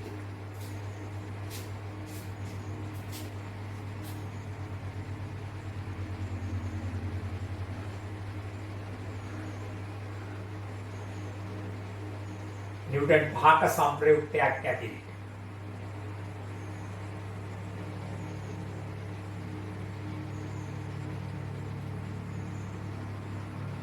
චලිත දිශාවට තප්පර වර්ගයට මෙහෙම කියන්නේ තප්පර වර්ගයට මීටර 3ක ත්වරණයකින් ගමන් කරනවා. තප්පර වර්ගයට මීටර 3ක ත්වරණයකින් ගමන් කරනවා. තප්පර වර්ගයට මීටර 3ක ත්වරණයකින් ගමන් කරනවා.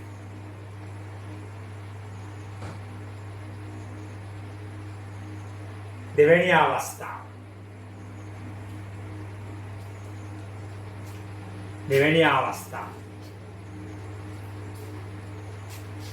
චලිත දිශාවට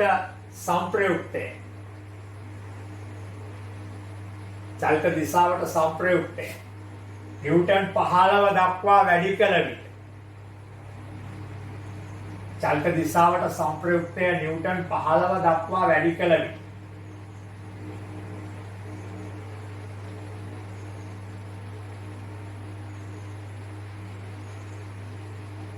නිව්ටන් 15 දක්වා වැඩි කළ විට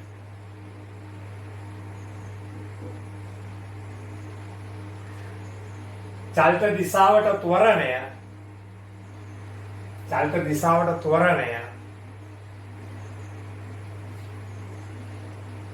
තප්පර වර්ගයට මීටර 10 දක්වා වැඩි වේ. කලින් තිබුණේ 3යි දැන් 10 දක්වා වැඩි වේ. තප්පර වර්ගයට මීටර 10 දක්වා වැඩි වේ. තප්පර වර්ගයට මීටර 10 දක්වා වැඩි වේ.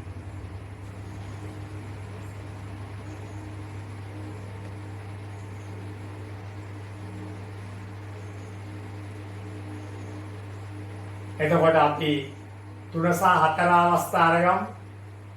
තුන්වෙනි අවස්ථාව ගැන ලියන්න.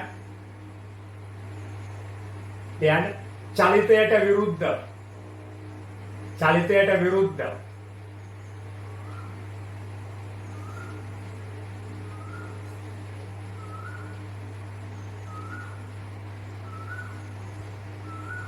නිව්ටන් 35ක සංප්‍රයුක්ත බලයක් ඇති විට නිව්ටන් 35ක සංප්‍රයුක්ත බලයක් ඇති විට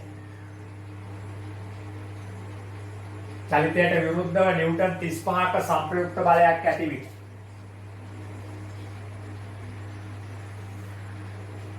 නිව්ටන් 35ක සංප්‍රයුක්ත බලයක් ඇති විට චලිතයට විරුද්ධ මන්දනය තප්පර වර්ගයට මීටර 5ක් ඇති. චලිතයට විරුද්ධ මන්දනය තප්පර වර්ගයට මීටර 5ක් ඇති. චලිතයට විරුද්ධ මන්දනය තප්පර වර්ගයට මීටර 5ක් ඇති.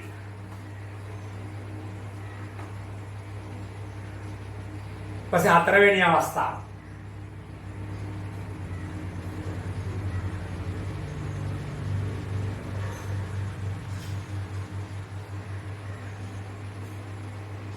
හතරවෙනි අවස්ථාව.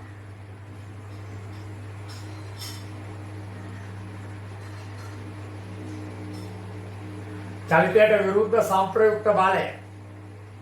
චලිතයට විරුද්ධ සංප්‍රයුක්ත බලය. නිව්ටන් 45 දක්වා වැඩි කරන විට. නිව්ටන් 45 දක්වා වැඩි කරන විට.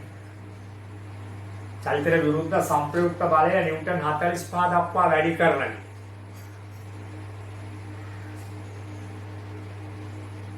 චලිතයට විරුද්ධ මන්දනයද තප්පරයට මීටර 10 දක්වා වැඩි වේ. තප්පරයට මීටර 10 දක්වා වැඩි වේ.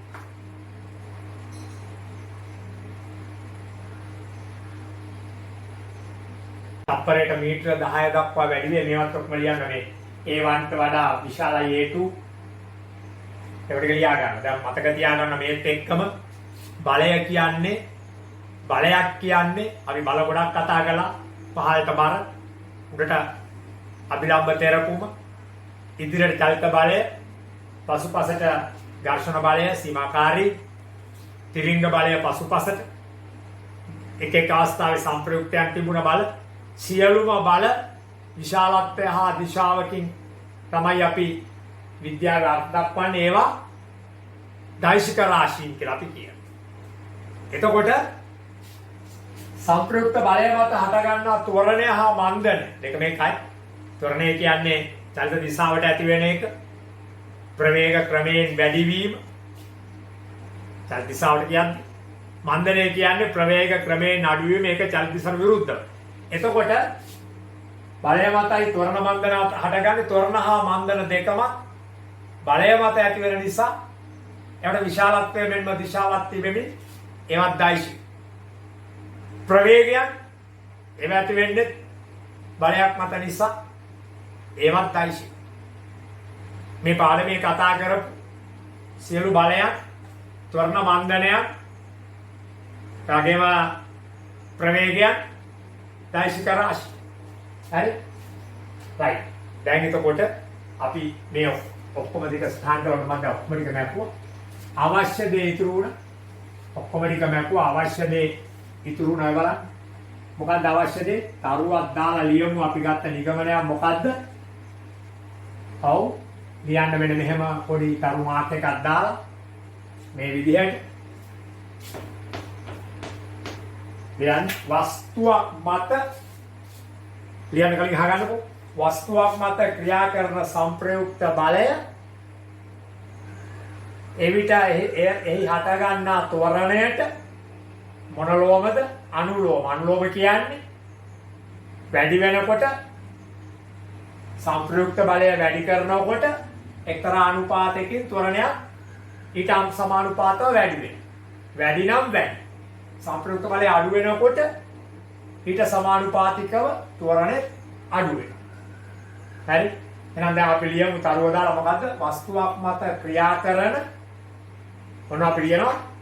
තරුවක් දාලා වස්තුවක් මත ක්‍රියා කරන සංප්‍රයුක්ත බලය.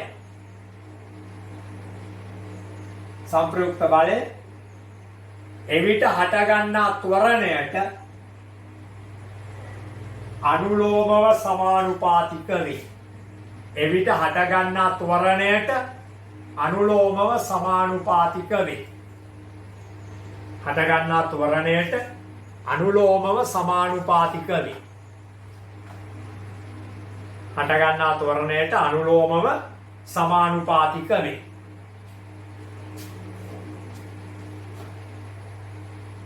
එතන ලියන්න පුළුවන් ත්වරණය සමානුපාතිකයි සංප්‍රයුක්ත බලය. අනුලෝම. දැන් මේ ත්වරණය කියන්නේ ඒ සමානුපාතිකයි සංප්‍රයුක්ත බලය F. ඔන්න අපි කාව එක්තරා වැදගත් දෙයක්. දැන් තවත් හිතා වැදගත් දෙයකට අපි එනවා. මේ සංප්‍රයුක්ත බලයයි ත්වරණය ගැන කතා කරලා දැන් අපි තවත් වැදගත් දෙයකට එනවා. මෙන්න මම අරගත්ත බස් එක. බස් එක හිස්. ඉන්නේ ඩ්‍රයිවර්ගේ කොන්දොස්තරයි විතරයි. දැන් මට කියන්න මේ බස් එක හිස්. මෙන්න මම ඒ ගත්ත බස් එකේ ඩ්‍රයිවර්ගේ කොන්දොස්තරට අමතරව සේනග ඇතුලේ 100ක් ඉන්නවා. Full load. දැන් මේ අවස්ථාවේ ස්කන්ධය M. මේ වස්තුව ඇතුලේ තියෙන ස්කන්ධය කිලෝග්‍රෑම් 120යි. කොන්දොස්තරයි ඩ්‍රයිවරු 66. මේ අවස්ථාවේ ස්කන්ධය M 6000යි. සෙනග 100යි. එකේ 60 ගානේ ස්කන්ධ දුන්නොත් කිලෝග්‍රෑම් 6000යි. දැන් ස්කන්ධය මොකද වෙලා තියෙන්නේ? පළවෙනි අවස්ථාවේ ඉඳලා දෙවෙනි අවස්ථාවට එනකොට ස්කන්ධය වැඩි වෙනවා. මාර විදිහට වැඩි වෙනවා. සෙනග 100ක් පට ඔබස් යනවා. එතකොට දැන්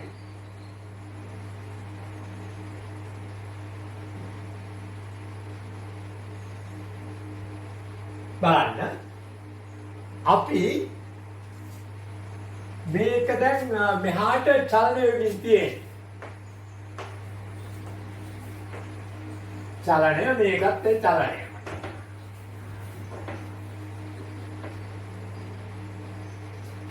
චලනය මෙහාට. දැන් මෙහාට දෙනවා සංප්‍රයුක්ත බලයක් නිව්ටන් 20ට. මෙතනදිත් මෙහාට දෙනවා සංප්‍රයුක්ත බලයක් නිව්ටන් 20ට. දැන් ඒ කියන්නේ ඝර්ෂණය තිබුණා අපිට මතකයි 15ක්. අපි හිතමුකෝ සීමාකාරී ඝර්ෂණ බල. මේකේ ඒ ඝර්ෂණය 15යි. මේ පැත්තට 35ක චලිත බලයක් සංප්‍රයුක්ත 20. එහෙනම් මේවා අපි ලකුණු කරන්න යන්න ඕනේ. ඒතර මේක එකට ගොර හැදුවා. දැන් කොහොමාරි කමක් නැහැ. එකම අවස්ථාව එකම බලය තමයි ඉස්සරහට වැඩිපුර දාලා තියෙන්නේ. එකම වෙනස මෙතන ස්කන්ධ 120යි මෙතන ස්කන්ධ 6000යි. දැන් ඔයාලට මොකද්ද කියන්නේ මේ දාපු එකෙන් මේකේ ප්‍රවේගය එන්න වැඩි වෙනවා. මේ 20ක් කියනවනේ. ඇතුලේ ඉන්න දෙන්නයි. ප්‍රයිමරි කොන්දොස්තරයි 120යි. ස්කන්ධ 120යි. බලේ ප්‍රවේගය එන්න වැඩි වෙනවා. එතකොට මේ පැත්තට ක්‍රියා කරනවා ඒ කෙනෙක් තප්පර වර්ගයට මීටර් 30ක්. තප්පර වර්ගයට මීටර් 30ක තෝරණයක් හට ගන්නවා ඒ පැත්තට. නමුත් මේ වෙලාවේ 6000ක ස්කන්ධයක් තල්ලු කරන්න මේ 20මයි දෙන්නේ. හට ගන්නවා තෝරණයක්. හැබැයි කීයකද? තප්පර වර්ගයට මීටර 2ක.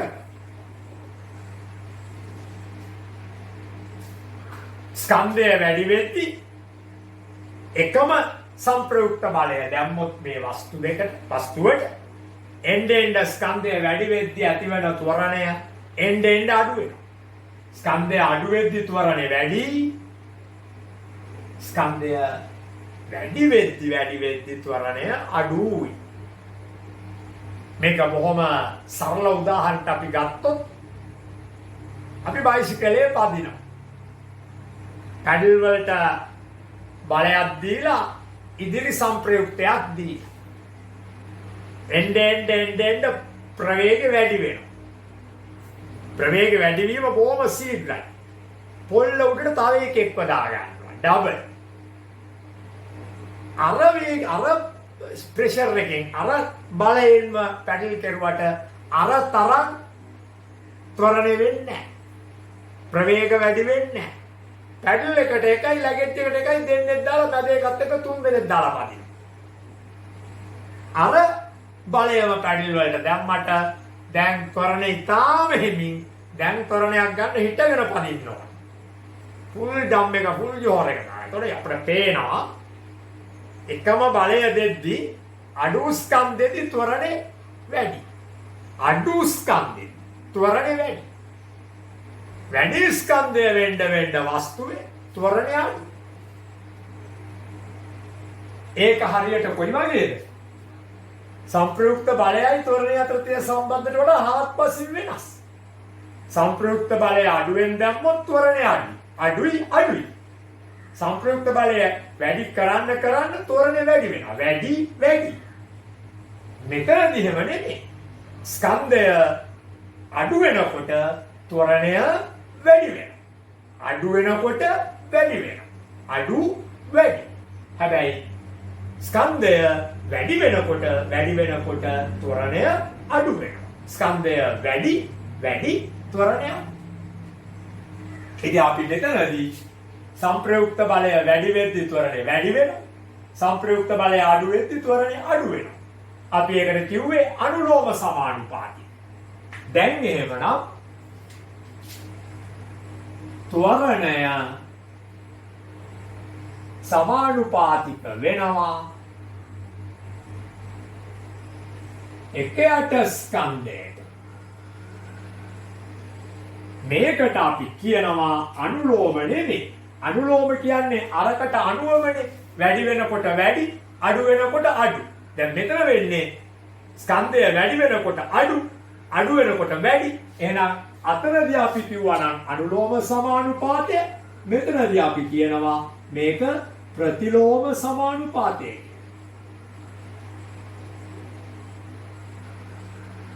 ඒතර මේක අපිට ලියන්න පුළුවන් කොහොමද?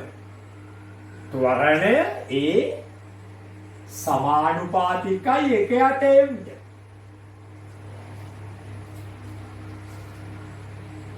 ත්වරණය ඒ සමානුපාතිකයි එකයට එන්න. අපි ප්‍රතිලෝම සමානුපාතිකත්වය දක්වන්නේ හැමතිස්සෙම එකයට. එක පැත්තක එක්කෙනා අනිත් පැත්තත් එක්ක එකයට. එතකොට දැන් මේ අපි කතා කරපු දෙයක් අපි ඇඳගමුකෝ මේ 1 2 ඇඳගෙන අපි මෙහෙම ලියමු. පළවෙනි අවස්ථාව දාගන්න. ලියාගන්න පළවෙනි අවස්ථාව. රථය තුල ස්කන්ධය 120යි kg ඇති විට. රථය තුල ස්කන්ධය 120යි kg ඇති විට.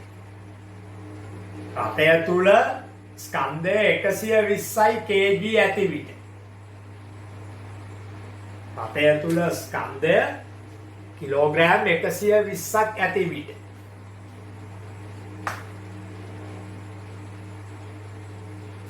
රථය තුල ස්කන්ධය කිලෝග්‍රෑම් 120ක් ඇති විට.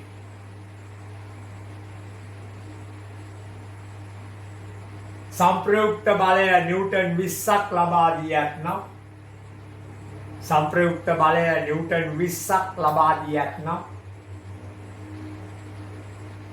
සංප්‍රයුක්ත බලය නිව්ටන් 20ක් ලබා දී ඇතනම්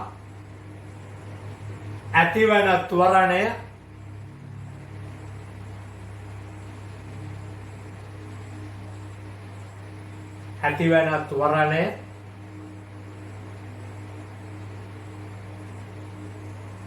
තප්පර වර්ගයට මීටර 30කි.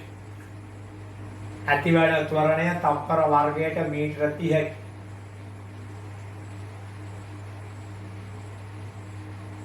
දැන් දෙවෙනි අවස්ථාව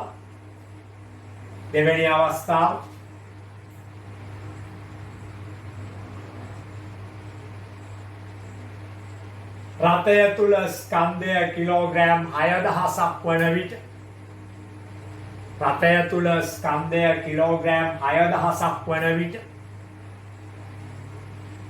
රථය තුල ස්කන්ධය කිලෝග්‍රෑම් 6000ක් වන විට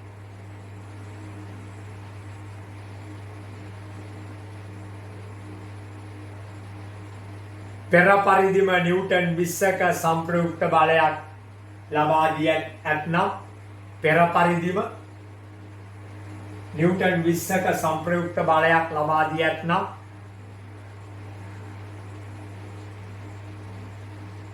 පෙර පරිදිම නිව්ටන් 20ක සංප්‍රයුක්ත බලයක් ලබා දී ඇතනම්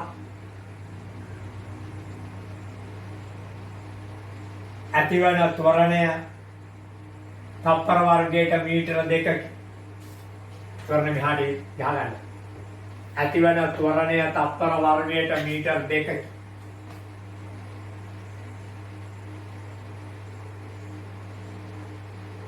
දැන් තරුවක් දාලා ලියන්න.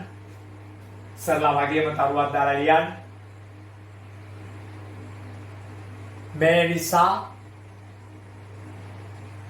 මේ නිසා ස්කන්ධය අඩුවන විට ඇතිවන ත්වරණය වැඩි වේ. ස්කන්ධය අඩුවන විට ඇතිවන ත්වරණය වැඩි වේ.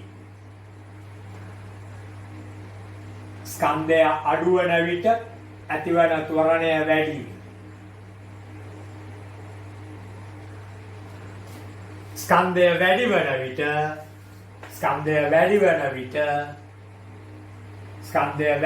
විට ඇතිවන ත්වරණය අඩු වේ.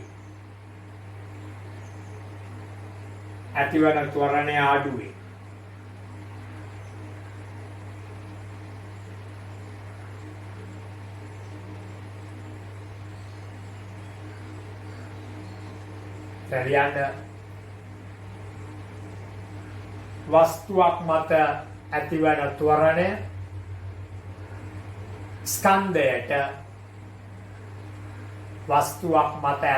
ත්වරණය ස්කන්ධයට ප්‍රතිලෝම වශයෙන් සමානුපාතිකය. වස්තුවක් මත ඇතිවන ත්වරණය ස්කන්ධයට ප්‍රතිලෝම වශයෙන් සමානුපාතිකය.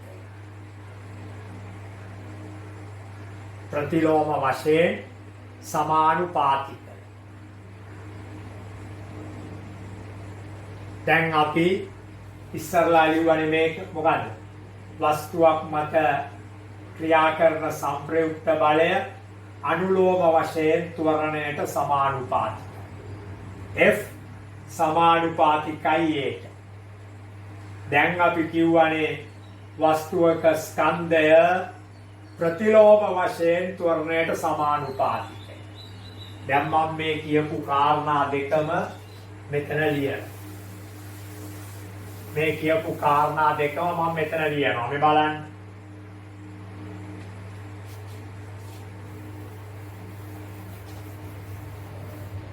F සංප්‍රයුක්ත බලය සමානුපාතිකයි අනුලෝමව Aට.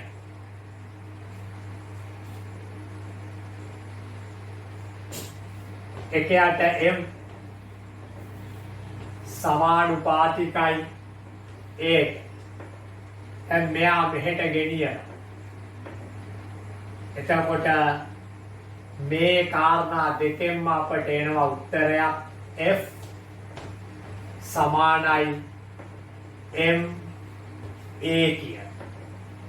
සංප්‍රයුක්ත බලය සමාන වෙනවා වස්තුවේ ස්කන්ධය වැඩි කිරීම ත්වරණය. සංප්‍රයුක්ත බලය සමානයි ස්කන්ධය වැඩි කිරීම ත්වරණය. මේක ඉතා වැදගත් සමීකරණයක් අපේ භෞතික විද්‍යාව. මම හිතන්නේ නිව්ටන් මේ ලෝකෙට දුන්න හොඳම දායාදය තමයි මේ සමීකරණය. මේක F බලය නිව්ටන් වලින් අපි නිව්ටන්ට කරන ගෞරවයක් විදිහට සංප්‍රයුක්ත බලය ඒකකේ අරගත්තේ නිව්ටන් වලින්. F නිව්ටන් එවත් N වලින් M ස්කන්ධය කිලෝග්‍රෑම් අනිවාර්යයි. ත්වරණය තප්පර වර්ගයට මීටර වලින්. මෙහෙම තමයි මේකේ ඒක. ඔය ටික ඔක්කොම සටහන් කරගන්න. දැන් අපි මේ කතා කළේ නිව්ටන්ගේ චලිතය පිළිබඳ පළවෙනි නියමය තමයි. මොකද්ද පළවෙනි නියමය? වස්තුවක් මත කිසිදු අසමතුලිත බලයක් ක්‍රියා නොකරන විට. හොඳට තේරුම් ගන්න ඕනේ. වස්තුවක් මත කිසිදු අසමතුලිත බලයක් ක්‍රියා නොකරන විට එම වස්තුව නිශ්චලතාවයේ පවතී. නැතහොත් ලබාගත් ප්‍රවේගය ඒකාකාරව පවත්වා ගනිමින් චලනය වේ. ඒ කිසිදු අසමතුලිත බලයක් ක්‍රියා නොකරන විට. දැන් පුතේ මේ කතා කරන්නේ වස්තුවක් මත අසමතුලිත බලයක් එවත් සංප්‍රයුක්ත බලයක් ක්‍රියා කරන විට මොකද කියන්නේ? වස්තුව මත ඇතිවන ත්වරණය එසේ ක්‍රියා කළ සංප්‍රයුක්ත බලයට නැත්නම් අසමතුලිත බලයට අනුලෝමව සමානුපාතිකය. වස්තුව මත ඇතිවන ත්වරණය වස්තුවේ ස්කන්ධයට ප්‍රතිලෝමව සමානුපාතිකය. ආය අහගන්න. වස්තුවක් මත අසමතුලිත බලයක් ක්‍රියා කරන විට වස්තුව මත ඇතිවන ත්වරණය එම අසමතුලිත බලයට අනුලෝමව සමානුපාතික වේ. ඒ වගේම වස්තුව මත ඇතිවන ත්වරණය වස්තුවේ ස්කන්ධයට ප්‍රතිලෝමව සමානුපාතික වේ. මේක තමයි නිව්ටන්ගේ දෙවෙනි නියමය. පළවෙනි නියමය කියන්නේ අසමතුලිත බලයක් නැතිකොට ශූන්‍යයි. එවරානේ F ශූන්‍ය වෙලා F බිඳුවේ. දෙවෙනි නියමය කියන්නේ F ටාගයක් තියෙනකොට. බොහොම සරල අවස්ථාවක්. පළවෙනි නියමයේ F බිඳුව වෙනකොට දෙවෙනි නියමයේ F ටාගයක් තියෙනකොට. එහෙනම් මාතෘකාව ලියමු අපි චලිතය පිළිබඳ නිව්ටන්ගේ දෙවෙනි නියමය. චලිතය පිළිබඳ නිව්ටන්ගේ දෙවෙනි නියමය. චලිතය පිළිබඳ නිව්ටන්ගේ දෙවෙනි නියමය. මේ වලිය. වස්තුවක්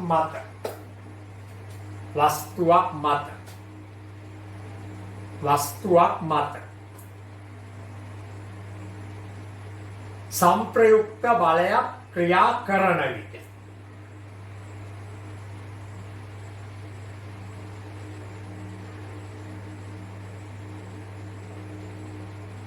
සංප්‍රයුක්ත බලයක් ක්‍රියා කරන විට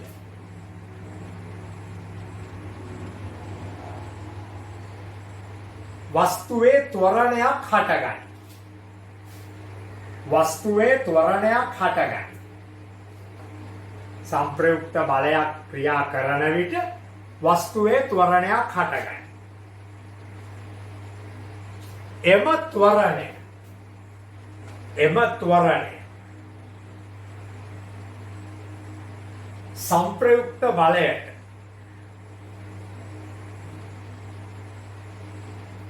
අනුලෝමව සමානුපාතික වේ. එම ත්වරණය සංප්‍රයුක්ත බලයට අනුලෝමව සමානුපාතික වේ.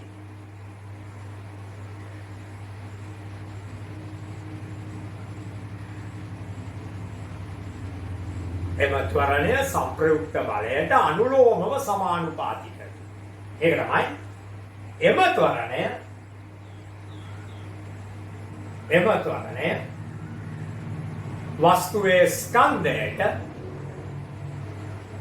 ත්වරණය වස්තුවේ ස්කන්ධයට ප්‍රතිලෝමව සමානුපාතික වේ. එම ත්වරණය වස්තුවේ ස්කන්ධයට ප්‍රතිලෝමව සමානුපාතික වේ. ඕක තමයි නිව්ටන්ගේ දෙවෙනි චලිතය පිළිබඳ නියමය. මේ දෙකම හරි සරලයි. පළවෙනි චලිතය පිළිබඳ නියමය වස්තුවක් මත සංප්‍රයුක්ත බලයක් ක්‍රියා නොකරන විට. දෙවෙනි චලිතය පිළිබඳ නිව්ටන්ගේ නියමය වස්තුවක් මත සංප්‍රයුක්ත බලයක් ක්‍රියා කරන විට. හොඳයි අපි දැන් පළවෙනි නියමය හා දෙවෙනි නියමය සාකච්ඡා කළා. පළවෙනි නියමයෙන් මොකුත් සමීකරණයක් අපට ලැබුණේ නැහැ. සිද්ධාන්තය විතරයි. හැබැයි දෙවෙනි නියමයෙන් අපට ලැබෙනවා F සමානයි ma කියන භෞතික විද්‍යාවේ නිතර භාවිතාවෙන් නිතර ගැටලු හදාන්න අවශ්‍ය වෙන සංප්‍රයුක්ත බලය සමානයි ස්කන්ධය වැඩි කිරීම ත්වරණය කියලා අපි අරගන්න චලිත සමීකරණය. ඕ ලෙවල් පන්තියේ හැටියට එකම චලිත සමීකරණය.